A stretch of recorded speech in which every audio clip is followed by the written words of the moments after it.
Me and my girls Why take you a so scene. laughing? Okay. Purr. Can't roll my R's. We're working on that part. Purr. Purr. Meow. Purr. Meow. Meow. Meow. Meow. Meow. Okay. All right. Okay. I am Mary Abimbola. You already know. I'm kidding. I'm kidding. Let's stop laughing so much. If they don't know, they should know. Mm-hmm. Okay. I'm Jasmine Sonique. And We are House of Sonique. purr. We're gonna eventually learn how to roll our R's and make that effective. But purr. All right. So we met like how many years ago now? Like almost 5 years ago at Malcolm X Park. Yeah. I was there looking cute as always, you know. I actually remember what I was wearing. I was wearing like a shirt that says "I'm a sexy beast," written in leopard print. Yes. And then I had this leopard print booty short. And then you came up to me and you were like, hey, you know, well, what did you say? I was like, oh my God, I love your outfit. And I was like, I would love to take a photo of you someday. Yeah, this was like 2017. I had my short hair. Yeah, I was like, I want to be trying to be a photographer in the city, and I would love to get my eventually get my shit together. I'm gonna take a photo of you. Yes, and then it wasn't until we exchanged Instagram and stuff. Yeah, but it wasn't until a year later. A year later. Like it was like in Europe, and then you like DM'd me like, hey, when you come back, I'm gonna take a picture. You know, I'm gonna do a photo shoot of you. I followed through. And and then I came to your place, and you did take a photo shoot with the flowers and stuff. Insert flowers picture. Yeah. Insert flower picture. with the flowers and stuff. And then we talked, and then that's when you asked me to be part of House, to be like the designer, because I'm a designer, and you were like, girl, yes, let's show your stuff, bitch. Yeah, I was at that point. At that point, I'm not sure who was all actually even in the house at that point. Oh, it was Christian and Chris. Was Ruben? Rue. I think that was it was just that. Yeah. I think they maybe done a couple shows like at your old place. So Anyway, and we started doing shows together, and you were honestly like a great showman, show on producer. That. Sorry. You are a great producer, and it was really cute, you know. Oh, actually, I think, I don't know, did this go by Rigatoni now? Sam was part of it, because remember our first show? Yes. I think our first show was at the Howard, the one I did with you guys. Yes. The one I came with you guys, and I was like, oh my God, this is amazing. Like, I feel so lucky to be a part of, and we walked the ball at Howard Theater. Yes. Well, I was chopped.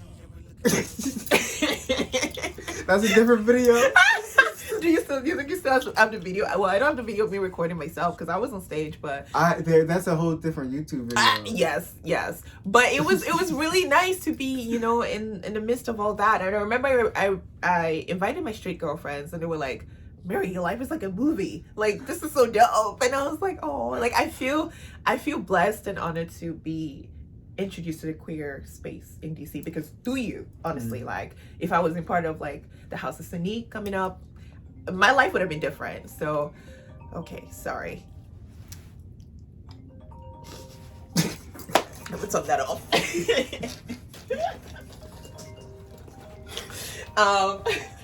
I was literally having like a serious freaking conversation. Like I was being serious, and then that happened. But anyways. So I really appreciate that, you know, like putting on a show. I felt like a true artist. I felt like a true designer. You are a true artist. You are a true designer. But you actually gave me that confidence. You gave me that boost to really put myself up there and to be more confident in myself and in my work, in my art. So I really appreciate it. I meant to wear a necklace, but it's fine. Oh. I just remembered after I saw yours. But yes, so that's how that's how we came to be. Yeah. You want me to talk about anything else? I mean, House of Sonique doesn't exist anymore, so but you know, it was cute, it was good. Why I did. Wait, you can't say that part because we're here. Just the two of us. How are we going to start this intro at We're House of Sonique? I'm sorry. Okay, fine. My bad. It's a lonely. Listen, it was a prodigal. It was a moment This video, the rise and fall. The rise and fall of House of Sonique. This is the rise part. It saddened me because you were all my family, and I didn't know where to be, and I felt so misplaced. People after. are probably confused, like what actually happened. Okay, what happened was shit blew up during the pandemic. I was like, oh my god, it was already depressing enough, and well, I got majority of my story from Chris. Shout out to Chris, my author. Well, that's a good source to get it from. So yeah, well, I did, and I was like, oh my god, like, how are we gonna make this work? I was honestly hopeful, and then everybody moved. Well, removed. I don't know what happened to Sam, and honestly, I didn't know like Jackson, Devon, and what part of the House of Sonique. So did they come later, or? Yeah. Oh. Yeah, they came. Why am I whispering like? I mean, I don't know. Right. At one point, there was a lot of us. Basically. Yes, there were. And, bitches were booking shows. Bitches were booked and busy. Yeah, where did we perform? Where did we perform? At the Spy Museum at some point? Oh, the grand opening of the Spy Museum. Yes, that. Hirshhorn for Pride. Yes, that. The Smithsonian. The National Portrait Museum. Where you wore my wedding dress when I did the fashion show. Yeah. U Street Hall when it used to be a thing. Two shows there. 2 or 3 shows there. That was kind of, Yeah. And we had like balls and yes. Hours. Oh, Moxie's. The rooftop. Moxie's. Yeah. Grand opening. It was a thing where when a place was having a grand opening, whenever they wanted to bring attention, we were the people. That was the thing. Yeah. That's somehow we were able to capitalize. Yeah, we were the party people. So Moxie was grand opening. We threw a ball there. Spy Museum grand opening when they went to upgrade the new building. We threw a ball there. So yeah. So I mean, like, the good times. Right. I was a socialite for real. Now, yeah, right now. A socialite / designer, and now, I don't know. This is not about that, but keep going. I guess it seems like it is. I was everywhere and everything, and now I'm just behind the camera. Yeah, well, you're chilling. I mean, it's a rise and fall. So should we talk more about the fall? Do you think we should? You can spill as much tea as you want to. Okay, what I got was... I told you I was going to sit here. Okay, I received a phone call from Chris. Oh, wait.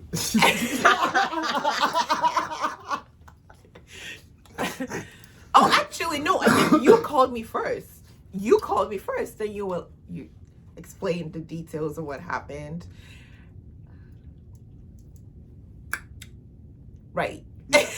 And I was like, oh, wait a minute. Like, what? And I don't know if I called Chris or anyway, we talked and Chris was like, yeah, that's what happened, like, and then you guys had a fight. You guys had a fight in their place. And I was like, oh no. And then there were allegedly restraining orders put in place. Allegedly. Locks were changed. Allegedly.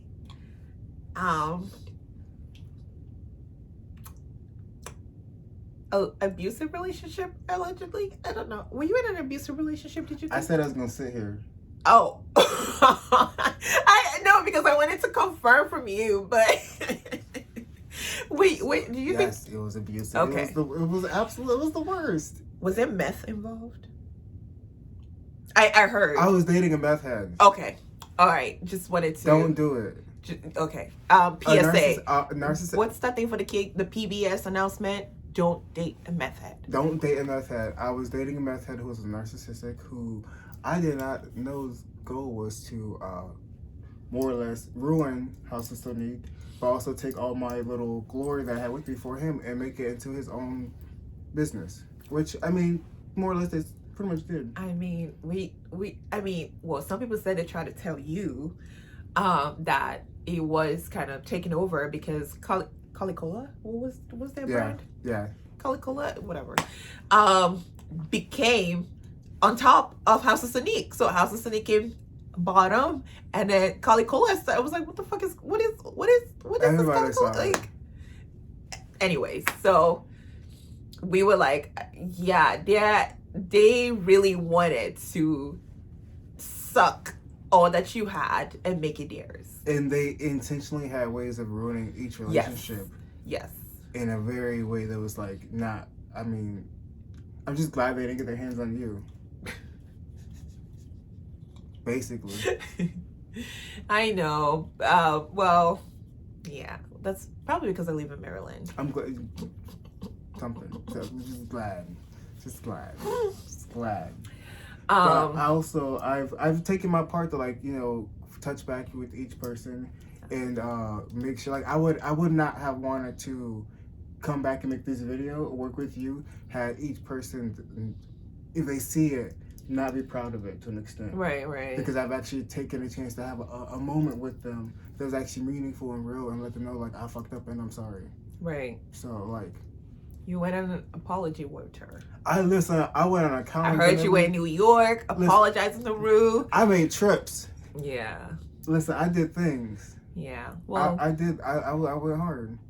I tried to go just as hard as I went the other way. Right. Well, I'm glad. I'm glad you did that. So, you know, everybody's cool now, I think. Do you and Chris speak? I mean, last time I saw him, it was meaningful. It was good. It was meaningful. Yeah. So Chris, I know it's been a while since Chris. I love Chris. Chris, my other Taurus, my crazy Taurus sister. I love you, Chris. But Chris you're looks crazy. so good. I know. Like and I have to credit the first. I think the first commission dress that I enjoyed making was with Chris. Like I was going that red dress. It went viral. That went viral. Like crazy. Everywhere. It still pops up in timelines. I was like, I logged on my Facebook. I was like, 3,000 comments on this freaking dress. 3,000 comments. I was like, and it was counting. I was it like, was going what's so that? fast. And then I forget who they were, but it was a former contestant on RuPaul's Drag Race. Mm-hmm. I posted it to have a discussion about it. The one who always, Jasmine Tees. Oh, yeah. And I was like, oh my God, this fucking dress. Oh, because Chris wore that dress down. Okay, Chris and your date, they were cute. Yeah, and they made that dress go viral. I was like, okay, I gotta keep working with Chris because, you know, I mean. That was when it was like, I designed for the gays. I know. I was one of the 3,000 comments like, if anybody wants a dress, see Ball and Dutt Design.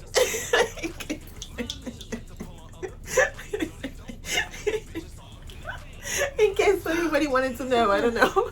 Because they were tearing each other up in the comments, and I was just like, hi, you know.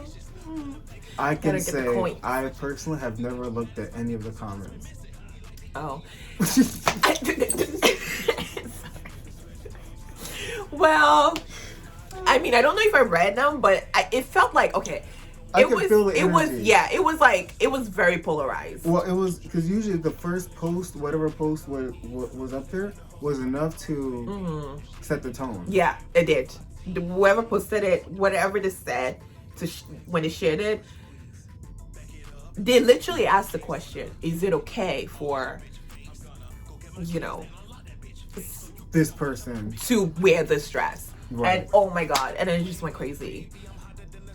It's like I literally put my details in the comments. Like, hit me up if you want to look. If you also want to go viral. I mean, also let's talk about your designs though, because that was your first shift. But then from there, you were designing for the city. You weren't just you were a socialite. Why were you a socialite? You can't. You were. What were you doing? I was designing first, and then you started designing for one person. You designed for weddings. Yeah, I designed for. Okay, yeah. Well, that way they're not together anymore. I heard, but that's none of my business. But I really. Yeah, they need to push queen. Me and my girls hit the scene, yeah, we're looking real clean, and we're looking for some kings who can handle bush queens. Me and my girls hit the scene, yeah, we're looking real clean, and we're looking for some kings who can handle bush queens.